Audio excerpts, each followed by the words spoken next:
key person of influence. So you wrote a book back in 2010, was that right? The first time. Yeah. Key personal influence. And I think that is what people know now is personal branding and how you stand out. Tell me what got you into that in that space then. I said to myself, you know what? All these people who I promote, who I respect, they've all got a book. I'm going to write a book.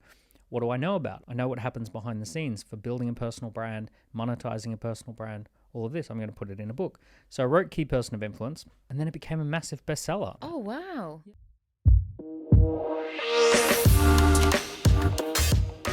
You are who Google says you are. So do you stand out? What does your personal brand say about you? Welcome to the Kelly Lundberg Show. I'm your host, Kelly Lundberg, and each week I sit down with someone to uncover how they've built their personal brand and the strategies that they've learned. Or I share insights from my work with clients and social media. These are actionable tips that you can apply to build a powerful personal brand in today's world. I'm based in Dubai, a city that I believe has rebranded itself over the years, but really embodies the belief that anything is possible. My goal is to inspire 5 people a day to take action towards their own personal brand journey.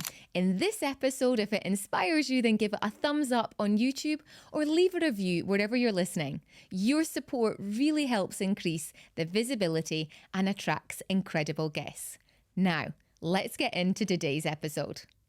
Hi everyone, welcome back to the Kelly Lundberg podcast. I'm your host, Kelly Lundberg, and you've joined me today in the Dubai studio where I sit down and talk to Daniel Priestley. Now, I first heard Daniel speak on stage quite a few years ago back in London. And as soon as I heard what he was talking about, his journey and his product, which was ScoreApp, I remember signing up for it straight away. And it has honestly changed the way that I generate leads in my business. So such an opportunity to be able to sit down and thank him for creating such a cool product and concept that really just helps drive in those leads in business, but also learn more about personal branding. So he's someone that wrote personal branding book, Key Person of Influence, back in 2010. So talking things way, way, way before anyone else was, and how that's impacted not only his career, but those and the businesses that he's done ever since then. Let's dive into the episode. It's great to have you here, Daniel. Really, really good to have you on your show. It's good to be on the show. I've been looking forward to this. So I saw you in London at EMC, and I'm trying to remember in between COVID, so it might have been 2021, 2022. It's all a blur. That whole time is just a blur. It really and especially for live events, like I remember as soon as it opened up, I was like, da, da, da, da, da. So like I don't even remember which one. Yeah, but I remember hearing you on stage, and you were later on in the day, and you were talking about growing your connections, your email list, and you were talking about a piece of software called ScoreApp. And after you finished talking, I was like, oh my God, I've got to get this piece of software. And it has honestly changed my business in terms of growth, email connections, and more than that, getting leads. That's great. So I think what I should maybe do is let you explain who you are for those that maybe don't know you, and what ScoreApp is all about, and then we'll dive into everything else. Yeah, so I'm Daniel Priestley. I'm an entrepreneur. I've had multiple companies over the last 20 plus years. Some of them are software businesses, and one of them is called ScoreApp. Yeah. ScoreApp is a business that is dedicated to helping small businesses to generate really high quality leads. So one of the things small businesses struggle with all the time is, how do I get good quality leads? How do I make sure that I'm talking to the right people? How do I get customer insights? And the thing that solved that problem for me was actually a quiz, or another word for it would be a self-assessment. So I created this self-assessment many years ago, and it was basically this online quiz people could take. 90,000 people ended up filling it in. Wow. We did $20 million worth of sales off the back of it. And it just became the number one way for us to make sales, because people love to fill in a quiz online whenever suits them. Yeah. And then our sales team can see what they're struggling with. By the way, when I say quiz, for anyone who's listening, it's like, what do you mean a quiz? Think self-assessment. So think about like a Myers-Briggs test, or think about the 5 love languages, or any of those ones where you answer a series of questions and then you get a score, or you get a result. Yeah. Personality tests, all of that sort of stuff. So we built a couple of these. I ended up building 3. And then everyone could see the impact that it had on my businesses, and they said, we want one too. So we ended up building the software that now 7,500 companies globally use it, and we grow by about 4 or 5% every month. We have customers in 152 countries with that software. We actually just became one of the top 50 fastest growing companies in the UK. That's incredible. Congratulations. So I'm one of your 7,500 and Our favourite one. I genuinely love it. And I think what I love is actually the customer journey. Like I can see it happen right in front of me. So I think that the piece of when someone signs up for the quiz, which is on my website, which mine is how visible is your personal Yours brand? looks great. Oh, thank you. And it's so easy to do in terms of the colors and you put it all in. So that part's great. And then how visible is your personal brand? People fill it in. But what's really lovely is I get an email to say someone has completed it or they've done 2 questions or they've done 10.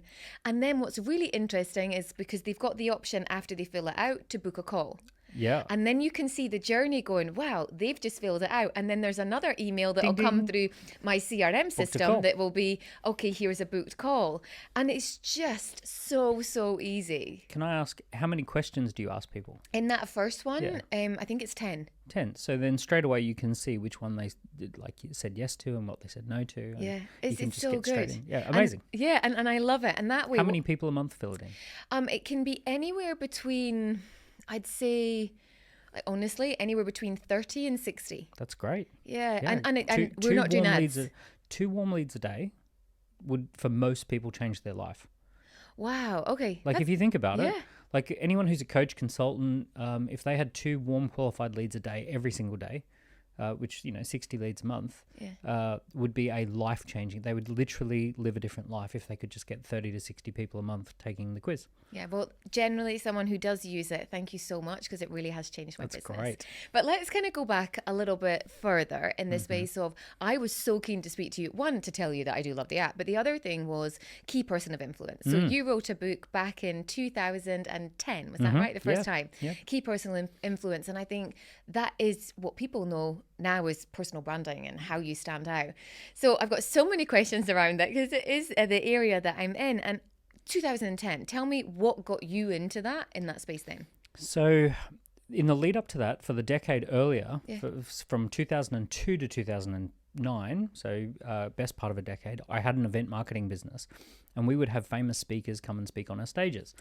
So the whole business for me was about doing event marketing and doing conferences. And we would regularly work with people who had very strong personal brands, what we would call today a personal brand. Yeah. They were best-selling authors. They were on the telly. They, Dragon's Den and Shark Tank and all of those sorts of things. They were columnists in magazines. So I would have these people come to our events and I would see the reaction on the crowd. So the big examples would be like I did an event with Richard Branson that I was co-promoter of, and people, like hundreds of people lining up down the hallway just for like a handshake or just to meet him, to get a photo, something like that. In the early days, I kind of like was connected with Gary Vaynerchuk when he was just coming up, and there was an Australian guy who did a book on body language, and there was all these interesting people, but the reaction was the same. People were like thrilled to see them. They wanted to do business. And I noticed that these people didn't have to chase anything. Everything came to them. So I was seeing this when I was running the events for 10 years. 2008 happened. There was this moment where Barack Obama launched on his website this thing called Obama Everywhere.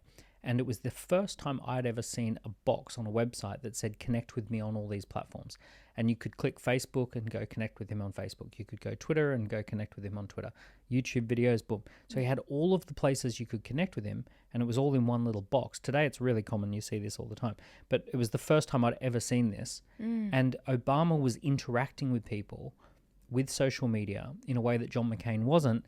And it gave him a massive edge in the presidential election. And everyone said that it was because of his personal brand and the way that he was interacting on social media. So that was like kind of dot number 2. And then dot number 3 was the financial crisis happened in 2008. And everyone's businesses were massively damaged. But the people who I knew who had strong personal brands, who were authors and speakers, they actually did just fine. They continued to have great relationships. People would go to them for their expert advice. When things turned to trouble, everyone actually wanted to know more about what they thought about as well. So I noticed that even like almost they were recession proof. But all these people who I promote, who I respect, they've all got a book. I'm going to write a book. What do I know about? I know about how I pick these people. I know about their business model. I know what happens behind the scenes for building a personal brand, monetizing a personal brand, all of this. I'm going to put it in a book. So I wrote Key Person of Influence. I think I was 28, 29 years old. And I'd injured my knee. I had 2 weeks that I couldn't move. So I sat in this little villa in Bali and wrote the book. Love it. And then it became a massive bestseller. Like, so and still, even every year, tens of thousands of copies just go out. Like, I think it sells a copy every 10 minutes or something like that. Oh, wow. Yeah. And I think, though... But for like 15 years. Wow, you've been in the business, written this book in 2014, and you corrected me going, no, that was the the second edition, yeah. which is insane. Well, the first edition had spelling mistakes in it. There was even a paragraph that was repeated. Done is better than perfect. Yeah. I mean, that's the... Directionally correct. Yeah. Exactly. So because the first edition, I didn't expect it to be a very big book. I just kind of like wrote it. I was a 29-year-old kid. So I'm just kind of like having a go at writing what I know about. And then, it became a big one. So I had to redo it in 2014 and fix all the mistakes. But it's still self-published. It wasn't like a publisher picked it up, or how did that work? Well, the very first edition was done by a very little publishing house. Mm-hmm. And then later on, I bought a publisher called Rethink Press. Mm-hmm. And then we bought the rights back from my book. In fact, we bought the whole publisher. I love it. Yeah. I ended up buying a catalogue of 300 or 400 books and then merging it with our catalogue of over 1,000 books. It's now published by Rethink Press, which is a company that I own. Rethink Press has 1,400 authors that we represent, so we're a decent-sized publisher now. Yeah. And am I right in thinking, because I think I got it free at the event, so at big events where you're speaking, is that one of your strategies that you give it out? Big time. Yeah. So this was actually another thing. I had also built sales teams. Now, a good salesperson, you pay 50 to 60,000 pounds, so call it 100,000 or 70, 80,000 USD. And at one point I did a calculation. I thought, hey, wait a second, how many books could I give away for that same price as one salesperson? Yeah. So I thought, well, actually, if they're about $5 to give away, maybe I just give away 10,000 books. And if I give away 10,000 books, maybe that will actually do more good than a salesperson. And oh my God, does it do more good than a salesperson? Wow. Yeah. Okay. That's really interesting. So I just give away, like anyone who I wish I could send a salesperson to talk to, I just send them a book. And then with the perspective of they then book a call and with your sales team or... Well, this is how ScoreApp was born. So the key to it working was in my book, and you'll see like page 50 or whatever it is, it says, now that you've read the first few chapters, we're going to talk about how to become a key person of influence.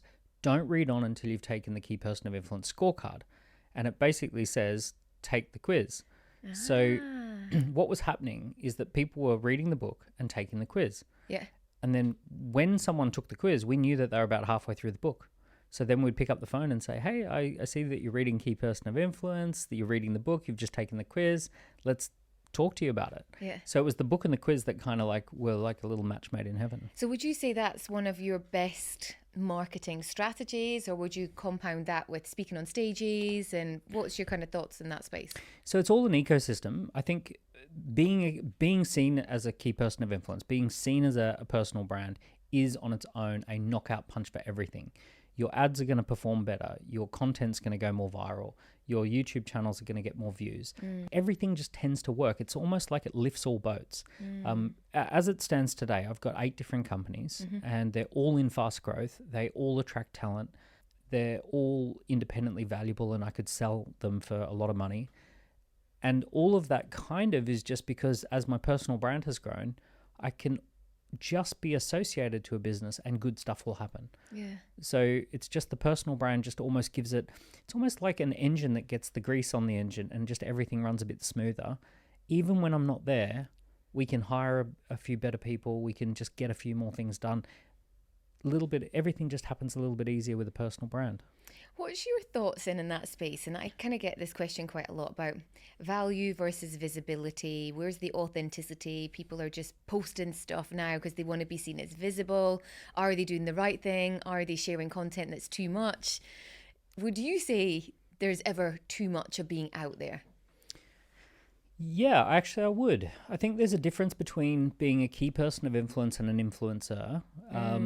Lately I've been commenting stupidly on politics on my Twitter account, on my X. And I get millions of views on some of these posts. but has nothing to do with business. Yeah. It's a hot topic, and everyone, like, I'm just basically bashing the government and, saying that they're a bunch of socialists. Anyway, this gets people riled up, and then I get 1 million views and I get all these followers, and it's of no use to me. And actually it creates ongoing noise where people want more of that content, and it drags me away from where I should be. Yeah. When I focus on providing great value to my core audience, I get less views, I get less followers, but I get people who are right for my business. A really good way for most people to think about it, well, it depends. Do you want fame or do you want fortune, right? So if you want fame, then chase the news and do the big topics, and then photograph the breakfast and the Lambo and, here's me in the gym, right? By all means do that. But if you want fortune, if you want to make money from it, the best way to think about it is, who is my ideal customer? How many of those ideal customers do I want per year? What is that number times 20? And then how do I engage 20 times my ideal customers on social media, but really engage them? So let's say you only need 20 customers. Then you really only need to have 400 people who are properly following you, engaged with you, and want to work with you. They're signaling intent, they're signaling interest, they're reading your posts properly, they're watching your videos, especially anything long form, like their 10-minute video on YouTube or a podcast episode.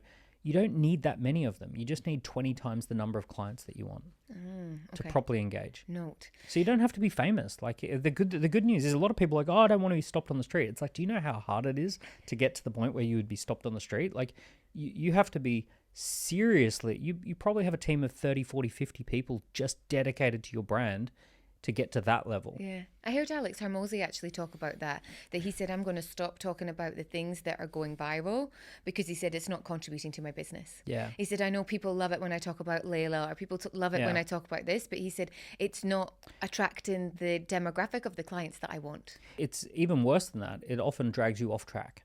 Because they want more of it. They keep pushing for that. And then it's very hard not to, like, I've felt compelled lately to get all political because it gets such a great response. When I talk about tax and how much entrepreneurs are taxed and all this sort of stuff, in the UK, not here. People love it so much, and they like, and it sets off this little fiery storm. And then I go, oh, I should do that more often. And I even hear the voice in the back of the head say, oh, say something controversial again. So I got to be careful not to do that. With that said, I think it's good to humanize. So if all I'm doing is posting, just the same messages over and over again, people are like, yeah, I've got it. And you seem to be a bit of a robot for that. Yeah. It's funny. Every now and then I'll post a photo of like Elena and I on a date night, and people go nuts for that. They love it. They just, like, if I'm posting, here's how to make $10 million, people are like, yeah. And I'm like, I literally, this is how to do it. Here's how to make $10 million. And then, yeah, here's Elena and I off to see a movie. Oh, wow, 500. It's funny that, isn't it? But it is social media. Yeah, I had this morning then, where I find in corporate organizations, because I think something over the last, in my opinion, in the last 5 or 6 years, you may have another thought on this, that for such a long time, I think corporate organizations have been scared to promote their employees, because why should we help them with their personal brand? Because then they'll just leave or they'll get poached. Whereas I think now people are saying, no, your employees are your brand ambassadors. So I've seen a growth in that space, but I've seen the reluctance with employees going, yeah, but I'm not going to share personal things, or I don't want to talk about this, and I don't know if it's that they're new to it, or what would you say to someone that's in that space? Well, Apple has done this really well. Tim Cook, we don't know much about his personal life, but we do feel like we know Tim. He's there. He's representing the business really well. He's putting his face and his stamp on it, but he's also sharing the limelight with the heads of different departments of Apple. So you will see him say, now we're going to hear from, so-and-so who's going to talk to us about the, GPU chips or whatever. Yeah. So we're starting to see that companies do this, and that it works really, really well for them. NVIDIA has done incredibly well with branding of the CEO and the leadership team. HubSpot, Oracle, these kind of businesses where you do actually get to see the CEOs and the leadership team and all of that sort of stuff. Salesforce recently had a conference, and they brought all the different people up on stage, and you see what they're working on, and you hear a little bit about who they are. With that said, you don't have to really open the door on the personal life. As a parent, like deeply uncomfortable about building a social footprint for my kids because it's their choice. It's not my choice. And it also exposes them to danger that, that would be irresponsible. So I'm not at all saying share that. My wife is actually really quite a introvert, and she'll like, ironically, she marries a guy who like writes a book on personal brand, but she's not massively into it, right? So she doesn't want to be in the limelight as much. Yeah, so I always ask permission. Are you okay with me sharing this? And she's funny because sometimes I don't share, and then she'll be like, hey, you haven't shared us in a while. And I'm like, okay, all right. It's about that time of the quarter to do that. So I think the bigger brands, corporate is normally 10 years behind entrepreneurs. Entrepreneurs are always 10 years ahead. So what we should see happening is the same thing that happened in 2015 for entrepreneurs, where in 2015, people really started to get wise to personal brand and the impact of personal brand. One day, KPMG is going to wake up and go, oh, wait a second, all of our partners should actually have personal brands. And, and then PwC will do it and Deloitte will do it. And then they'll all follow each other in, and then they'll be fighting to build personal brands. Presidential elections are really good predictors of marketing trends. So the US presidential election that we just had, long form podcast was the main strategy. So the thing that won it for Trump, that really hammered it home, was the long form podcast. I heard he was on one for 3 hours. 3 hours. Joe Rogan, yeah. And I heard he was on multiple for 3 hours. And I thought was quite... And so was Vance, and so was his entire team did the podcast circuit. Well, cause what I'd heard in another podcast was that you can't hide authenticity, and 3 hours is a long time, so you start to show who you really are. Well, actually, Joe Rogan said that. Rogan said that he's always interested what happens in hour 3, because hour 1 is all the messages they came in with. Hour 2 is the walls start to break down. Hour 3 is the real stuff. Your barriers are down in the third hour. Very interesting. But I think it's no coincidence in a world of AI and misinformation and constant barrage of just 15-second videos on TikTok and like edited stuff and news media agendas, and like everyone's pushing their thing. Of course, voters were scratching their head saying, well, I don't know what to believe. And then along comes a 3-hour podcast. It's like, actually, I can listen directly to the person in a long format. Now, Kamala didn't do it. She only did 7 minutes on one podcast, and her longest podcast was 50 minutes. Oh, that's really interesting. She's like a McKinsey consultant. She's very much like, she laughs at the right things and at the right times, and she dresses a certain way, and she's very predictable and all of that sort of stuff, which is great. But what people wanted was, I want to see the real you. So what other predictions do you see for this year in 2025 then? If you're saying 10 years behind, okay, employees want, or corporate organizations want to have, or will want to have their employees have a personal brand. What else do you see? Well, just on that one, don't underestimate that. So let's just look at the last couple of presidential elections. There are 3 big trends. So the trend that was in 2016 was, do you remember a thing called Cambridge Analytica? No. So Cambridge Analytica was basically detailed data analytics, which gave Trump and Brexit an edge, where they were basically doing really finely tuned campaigns to small demographics, and they would have like 600 variations of a message, and they would like match up the messages with the audiences. So this was data analytics and personalization. Now, it was very controversial because it felt like some sort of hacking of the election. It felt nefarious. It felt pretty racy. But it actually showed us the trend of personalization and data analytics. So that was the big one that came out of 2016. 2020 was something called lawfare, which is just sue your rivals. Oh, wow, okay. Right, use the legal system to go after rivals and all of that sort of stuff. And then and basically try and wrap them up in bureaucracy, wrap them up in red tape. And then 2024 was the podcast election, where the big thing was long-form, unfiltered podcasts that gave an edge. And then 2028, my prediction would be that every single voter will get a personalized deepfake video addressing them by name, talking to them about 3 issues that matter to that person. So you will actually get someone, if you were a voter in the US, they'd say, hi, Kelly, I'm your candidate. I know that you care about the creator economy and personal branding. Here's what we're doing to support people like yourself. and you'll get a deepfake video that looks like a real video addressed to you. And every voter will get something that's personalized. It's quite incredible how they're taking AI in that way, and you hear your voice and you're like, hang on a minute, that was not my voice. I heard a recording on YouTube, and it was all clips of someone motivational, but it wasn't that person. It was just all made up of things that they'd said. It's quite insane. And there's a new little piece of technology from Google called Notebook LM, and you can upload a series of PDF documents, like 50 PDF documents. It will synthesize and create a 20-minute podcast episode that tells you about that. And it's two people discussing all those documents and pulling out all the highlights and having a conversation about it. And have you done it? Yeah, of course, yeah. And it takes a few minutes. And so I uploaded my book, and it's two people talking about the key person of influence method and talking through. It's very digestible, and it picks up all the highlights. And as the author of the book, I was like, damn, this is pretty good.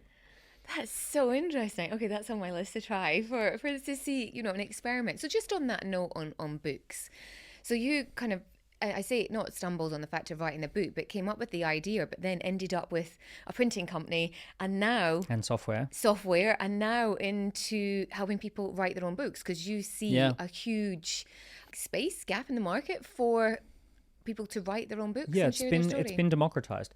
So the history of book writing is that originally it was a very, very rare and elite group of people who could become a published author, because it was so expensive and it was so hard, and the distribution channels were so inefficient. So, it's like you are super, super lucky. It was like being a venture capital backed business or something like that. To be a published author, it was like signing a VC deal. Like there were dozens of these deals done per year in each major city, and it was like a rare and celebrated thing. Then when Amazon democratized distribution, suddenly it's like, oh, well, if you can write a book, you've got global distribution. So more people started to say, oh, well, wait a second. I don't have to be stocked in a bookstore. I don't have to have these piling up in my basement. I can actually just put a book on the Amazon store and it'll go out, print on demand and all that sort of stuff. Or it'll go on the Kindle store, it'll go on the Audible store. So suddenly the distribution became democratized for a lot of places. And that was one major barrier that dropped. And the cost dropped as well. And then the big barrier now is that it's hard to write a book. So there's only a 3% completion rate. So the fact that you've written a book, for you to have your book there, 97% of people who tried to write that book didn't. Is it really that low that only 3% kind of complete exactly. Yeah, you're the 1 in 33 that made it. And there's 32 other people who started writing a book and weren't able to complete the process. So the big issue at the moment is that it's very hard to write a book. And the reason it's hard to write a book, having written 6 books, it's hard to structure a book. It's actually hard to turn an idea into 30 or 40,000 words, because you start with the seed of an idea and then you've got to unpack it, and you've got to unpack it into a kind of narrative, and you've got to build an arc, and it's got to be interesting for people to kind of want to read it. So the way they get around this, if you're a big publisher, is they give you writing coaches and they give you editors and these people who kind of push you and guide you to get the book out. Yeah. So we recognized last year or this year that artificial intelligence does a really good job of that. That if you can tell the AI about your idea for a book, it can then build you the structure using the frameworks and intellectual property of professional authors to say, actually, here's how your idea unpacks and unfolds. Yeah. So it doesn't write the book for you, but it guides you through. So rather than you having to like paint a picture, you've got all the outline for it. You just have to color it in. Yeah. So now the success rate goes through the roof. So now 2 things have happened. It's now easier than ever to write a book using bookmagic.ai. And also it's easier to distribute the book using Amazon. So Bookmagic is our new software, bookmagic.ai, for anyone who wants to check it out. Yeah. And that does the whole thing. And it's interesting because 50% of the population of developed countries like the UK, Australia, Canada, USA, 50% of people say in their lifetime, one of their life goals is to write a book. It's true. So, for us, it's a really exciting idea that we could help a lot of people achieve this big life goal that they've got. I love that. I think my mum said at some point, I've got a book, and I think she's written maybe, I don't know, the first few chapters of it, but then but it's not kind of gone to the next phase. So how important do you think it is for an entrepreneur to have their own book, or a business owner? It's really powerful. There's a secret authors club that when did your book come out? April. Okay, so you're now part of the Secret Authors Club, but you're new, right? You're it's only been 9 months. So the Secret Authors Club is that once you've got a book out, even if people haven't read it, you get invited to more things, you get on more stages, you get more people who want to buy from you. The media wants to talk about you, they want to invite you in. You become an instant authority and stuff. More people will follow you on social media. So you just suddenly, everything lifts. And the reason is that you've formalized your idea. You've been able to take an idea and unpack it and add stories to it and add data and research to it. You've published this into a book. So even when people haven't read it, they know you wrote it. So therefore they're like, okay, you're worth talking to. Yeah. So it's this kind of like, it's just this kind of proof of concept that helps. Now, for an entrepreneur, books are phenomenal for creating culture. When you hire people. So if you hire a team of 30 people and they all read the book, they're literally on the same page. So it's like, perfect for getting team aligned. Yeah. New salesperson joins the team, read the book in week 1, start selling in week 2. Super powerful. Yeah. So it's a really good one for that. It creates a central thesis for your view on the world. It's no surprise, actually, a lot of the world's top CEOs have written books. And it's like one of the things that a lot of them do at the beginning of their tenure as almost like a line in the sand. Yeah. Or like a flag in the ground to say, this is my philosophy, or this is, my belief about where the future's heading. And they write a book to kind of almost put that flag in the ground. Have you got another book in the pipeline then? I do. Do you? Oh, I'm so sick of writing books, but they keep coming out. And can you share what this one's about? I'm writing a book called The Lifestyle Business Playbook. So it's all about this idea that you can have a business today that completely built around lifestyle. There's the Lifestyle Business Playbook. And then I've got this other book called Doubling Speed, which is about how to have a business that doubles and doubles and doubles and doubles. Love it. And will they come out in the same year? Probably not. Okay. Lifestyle Business Playbook will come out next year, and then Doubling Speed the year after, probably. So the Lifestyle Playbook, in that space, I did a presentation just last month, and it was on about showing up as unapologetically you. And I believe that there's a lot of people that don't, and they're scared for a number of different reasons. And I believe your personal brand is the vehicle to create the life that you want. Yeah. And it's a big part I of was it. encouraging them to think in that space, and I was giving them examples of how I've created amazing things in my life, but I believe that's down to my personal brand values and the personal brand. So would you say that comes into building this lifestyle as well? Would you agree with that? I'm focused on some other trends, which are that this digital environment we've now got available to us facilitates something really big. So you could have been true to yourself in 1950s. You wouldn't have had an international business. You could be the most amazing, wonderful, great person, big personality, authentic, whatever great qualities you want to assign to yourself, but there just wasn't the train tracks for that to run on. So, you essentially, like up until very recently, all businesses were local businesses, unless they were massive, like Coca-Cola or something, international companies. So, let's say, had you been born, I don't know, 30, 40 years earlier, you might have had a local butcher, baker, candlestick maker, and everyone would have come to you because you're so lovely and friendly, but it wouldn't have been life-changing. You wouldn't necessarily say it's like some live the life of your dreams, travel the world, live and work from anywhere, have fun, freedom, and flexibility. No, I'm like the local baker. I sell bread. I get up at 4 o'clock in the morning and sell bread. I'm friendly and I'm lovely and authentic, but ultimately I sell bread to the local few miles around. So that's the problem with up until very recently. But what's happened now is that this whole economy has moved from geographically limited to digital and unlimited. So a big part of what you're describing is, yes, having those brand values, but also having a product that scales online, making sure that you've got intellectual property that turns into some sort of product, using the types of tools and technologies that make this all work. Part of it, a huge part of it, like the vehicle that makes it work, is personal brand.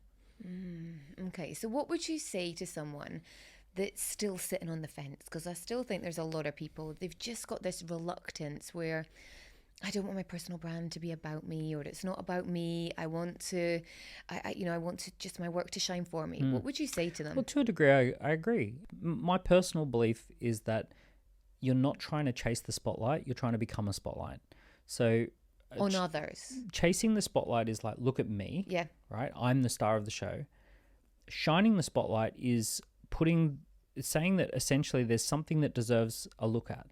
So it could be intellectual property. It could be, like, intellectual property can be research. It could be stories. Ultimately, businesses succeed because they're of value to the audience. Let me be honest with you. A lot of the stuff people want me to talk about is stuff that I've been talking about for 10, 15 years. It's not new to me and not exciting to me, but it's of value to the audience. Yeah. So, I find myself going over some old ground, whereas, for me, I'm super... 2010, the book. Yeah, right. which I enjoy doing because it's of value. Yeah. When Metallica play a concert, they often play Master of Puppets, which is 1984. It's 40 years old, but people want to hear it. So... I never thought about it in that way. When you go to a concert, they want you to play all the old stuff, and then you're like, no, but I want to play my new stuff. Yeah, maybe I want to play something by a completely different artist. I want to do some covers. But it's like, I want to hear the stuff that I know you're famous for. Yeah. So when you build a personal brand, in many cases, you can either try and take the approach of, look at me, I'm amazing, or you can take the approach of, look at that, it's amazing. And you're just being the voice or the storyteller, the narrator of the story. So let's say you have a solution to a problem in the world. It could be anything. It could be that people pay too much tax, or that kids get eczema. Everyone needs to learn how to swim, or that people put on weight and they can't lose it and they need help and support. It could be anything that people are struggling with, or an outcome people want, or a problem people want to solve. If you've got a voice around how to solve that, then it's really not about you. It's about helping someone to solve that problem. Yeah. I don't want to disagree. I'm personally not necessarily wedded to the idea of authenticity. I think that to a degree, if you're playing a role and you're happy to play the role, it's not that you don't like playing the role, you're happy to play the role, and that people are getting value from you playing that role, then that's okay. It's okay to play that role. Yeah. I look at the Queen. I don't think she wanted to be the Queen a lot, but she was really good at it. She turned up and she was the Queen when she was there. Yeah. I bet you there was so many times where she just authentically wanted to show up in tracksuit. I wonder if she even owned one. Of course she would have, right? The top secret royal tracksuit. There were plenty of times she might have wanted to give an opinion.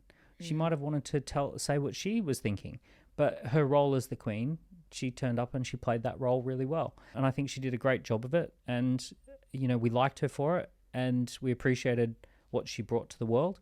But I think there was probably many moments where for her it was like, that's not what I want to do for any reason. I do know some musicians who do get sick of playing the same songs, but they know the audience loves those songs. What they do is they feed on the energy of the audience. Yeah. So there are times where they have to focus on, what does my audience want? And that's that. So, to a degree, I like the idea of authenticity, but there are plenty of times where I've had moments where I just say, I just don't feel like I want to talk about what I want to talk about. Yeah. But the audience wants something else. Yeah. So then let's dive into that last part then. What is exciting you for this year? Well, I love building software now. I started out in services and agencies and now I love building software. I love AI tools. Artificial intelligence is this incredible technology that, it's up there with electricity or the internet or steam engines. Like it's a general purpose fundamental technology that will change the world. I'm really fascinated by what it turns into. It's gone through its hype cycle. It was like super hyped and then it's kind of like come off. But the fundamentals of it are so fundamentally strong, and we're just finding where does it fit in the world and society. So I'm really enjoying figuring out where AI fits, and I'm loving that. And I'm loving this idea that, like, I'll tell you what I really geek out about. if we go, so classical economics says that we have land, labor, capital, enterprise, 4 factors of production. Land was the agricultural age, technology shifted it into the industrial age, which was labor and capital, and now technology has shifted it into the entrepreneur age, which is enterprise. And that we now, every time that shift has happened, all of society has to reorganize. Everything changes. All the jobs change. All the money changes. Literally the money changes. What money is linked to changes. What businesses are viable changes. Who are our heroes? Like in the agricultural age, Our heroes were dukes because they owned so much land, and then industrialists because they had factories, and now entrepreneurs because they have big ideas. Like, I'm really into this kind of like big 100-year trends, what happens across hundreds of years, and how that, like, what will the world look like? Is that going to be like the 8th book? It's probably me. Yeah, I can't. Watch this I wish I face. could stop writing books. Yeah, I wish it as much as It's a you. great advert for what you do. Just use your framework, Just- get it yeah, on it's magic. true. Well, this is the thing. Now that I just turn an idea into a book, and it's like it's too easy. Yeah. Great advert for it. I'd love to wrap up with one question, which is about Dubai. So you're here to speak at an event, you're here to catch up with friends. What do you love about this city? I love frontier cities. I was born in Australia at a time where Australia was very much coming off the back of being a frontier nation. And these nations, California at one point was a frontier part of the US. Yeah. So I love frontier industries and frontier locations. Yeah. And they're almost defined by rapid progress, completely unexpected new ways of thinking, surprise and delight people. Like the fact that a city pops up in the desert, like that's wild. It's so unthinkable that it's incredible. And then these frontier locations, they attract the most interesting people. So from all over the world, people are coming to Dubai who are creatives, entrepreneurs, finance people, but they're not just any of these people. They're the ones who are right on the cutting edge. They want to really explore what happens next. And where would you do that but in a city that couldn't exist other than because of the technology and vision and like the vision of the leaders and the founders and of Dubai.